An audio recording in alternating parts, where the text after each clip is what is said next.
अध्याय 63 राक्षसी परिचित और परीक्षण की शुरुआत।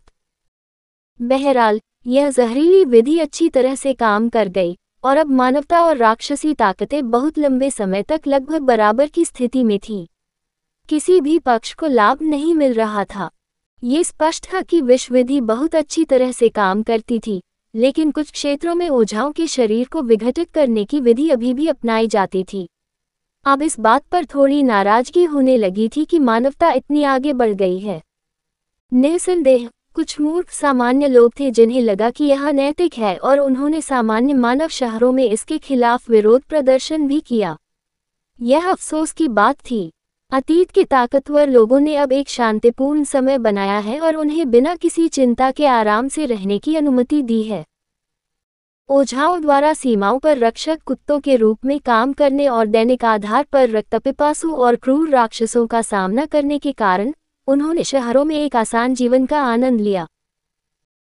वे बेखबर और अनजान थे और उनमें से किसी को भी मानव राक्षस युद्धों के अतीत के बारे में गहरी जानकारी नहीं थी।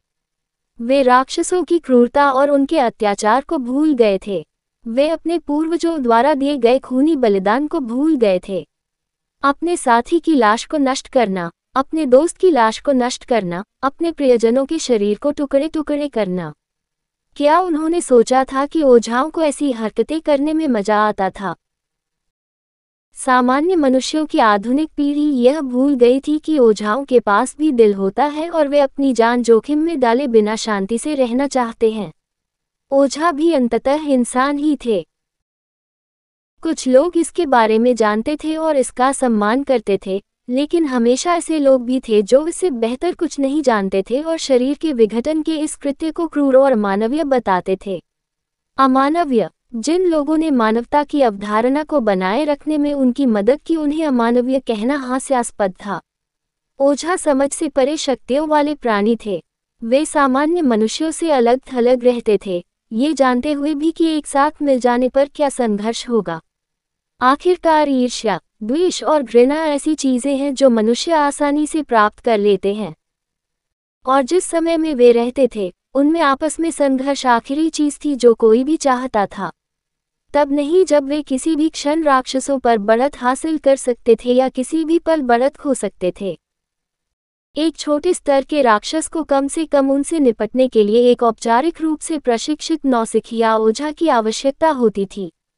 हालांकि वे राक्षसों में सबसे कमजोर थे, फिर भी वे सामान्य मनुष्यों की तुलना में अतुलनीय रूप से चुस्त और मजबूत थे। उनके शरीर सख्त थे और वे खून के प्यासे थे, जिससे उन्हें लड़ने की एक क्रूर शैली मिलती थी।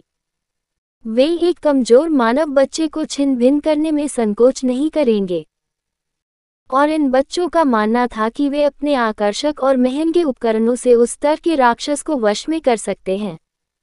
अफसोस की बात है कि वे इससे बेहतर नहीं थे। ओलिवर बता सकता है कि कुछ शांत बच्चों की अभिव्यक्ति अधिक गंभीर थी, संभवतः खतरे के बारे में उतना ही जागरूक था जितना वह मौन। बुजुर्ग ने घोषणा की, अपने मजबूत एस्पेरा की एक हल्की लहर के साथ भीड़ में हर तरह की बकबक को बंद कर दिया। एस्पेरा के कंधों पर भारीपन महसूस हो रहा था और वह उन पर चुप रहने का दबाव बना रहा था। ओलिवर ने एस्पेरा को महसूस किया और उस पर भी अन्य लोगों की तरह ही दबाव महसूस हो रहा था। वह भी अन्य लोगों की तरह ही तनावग्रस्त महसूस कर रहा था। अपने पार्श्व दृश्य से वह उनमें से कुछ को एस्पेरा के विस्फोट के तहत भी सामान्य होते हुए देख सकता था। उनके अंतर्निहित प्रचुर एस्पेरा के बल को पीछे हटाने के लिए धन्यवाद। अपनी श्रेष्ठ शारीरिक शक्तियों के कारण वह अभी भी कई लोगों से बेहतर प्रदर्शन कर रहा था। पूर्ण शांति को महसूस करते हुए बुजुर्ग ने अपनी आंखें सिकोड़ ली और कहा, मूर्खों, अपने जीवनकाल में कभी भी किसी राक्षस को हल्के में लेने की हिम्मत मत करना, किसी को कम आंकना और अपनी जान गंवाना।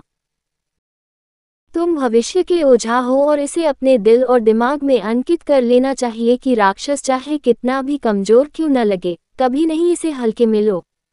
बुजुर्ग की बातें शांत वातावरण में गूंजने लगी, जिससे बच्चे थोड़ा कांपते हुए धीरे धीरे सिर हिलाने लगे। जब गंभीर शब्द उनके कानों में पड़े तो उन सभी को ठंडक महसूस हुई।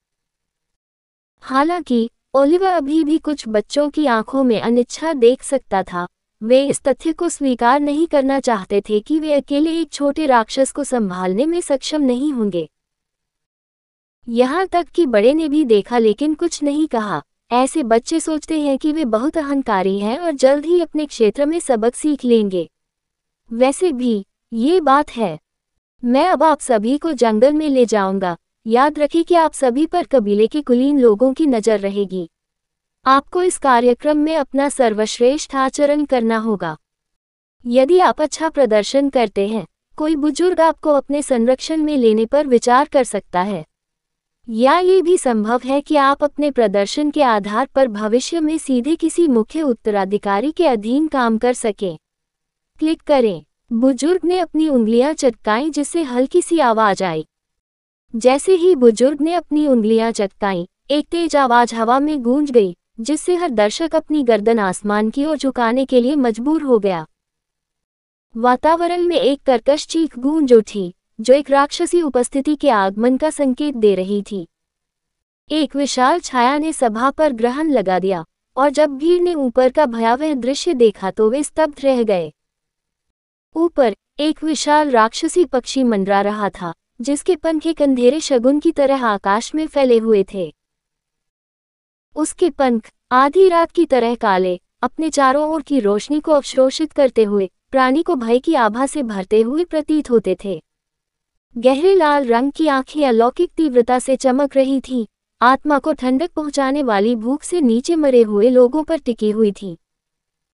उसके पंखों की हर धड़कन के साथ हवा शक्ति से भर गई और प्राणी की विकृत चोंच अलग हो गई, जिससे भीषण नरक की समान दहाड़ निकली। भीषण आग की आवाज प्राणी की घुमावदार नाक के भीतर स्थित विकृत नथुनों से निकलती है।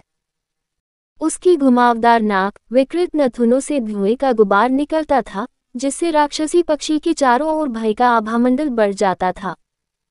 प्राणी एक अशुभ कृपा के साथ अवतरित हुआ। उसकी उपस्थिति नीचे की भूमि पर एक लंबी छाया डाल रही थी। बुजुर्ग ने भयभीत भावों को देखते हुए कहा, यह मेरा परिचित एक राक्षसी पक्षी है। ये गेरू फ्लैश नामक प्रजाति से है। मुझे यकीन है कि आप में से कई लोगों ने इसके बारे में कभी नहीं सुना होगा। यह अग्नि तत्व पर मजबूत नियंत्रण रखने वाला एक शक्तिशाली राक्षसी प्राणी है, और आज ये होगा हमारे परिवहन के रूप में सेवा करें। ठंडी आवाज के साथ बुजुर्ग सीधे शांत पक्षी के ऊपर चढ़ गया और नीचे देखने लगा। कुछ मजबूत इरादों वाले बच्चों ने देर नहीं की और तनावपूर्ण कदमों से आगे बढ़े। इन बच्चों में विशेष रूप से नादिया, दूसरा भाई ओलिवा और कुछ जागीरदार परिवार शामिल थे। उन्होंने कोई मदद नहीं मांगी और बहादुरी से उस प्राणी पर चढ़ गए। बुजुर्ग ने सिर हिलाकर उन्हें स्वीकार किया। उन्होंने अभी तक उन्हें नहीं बताया था, लेकिन परीक्षण पहले ही शुरू हो चुका था। जो समझदार है उन्हें ये बताने में सक्षम होना चाहिए। कहानी खत्म। अलविदा।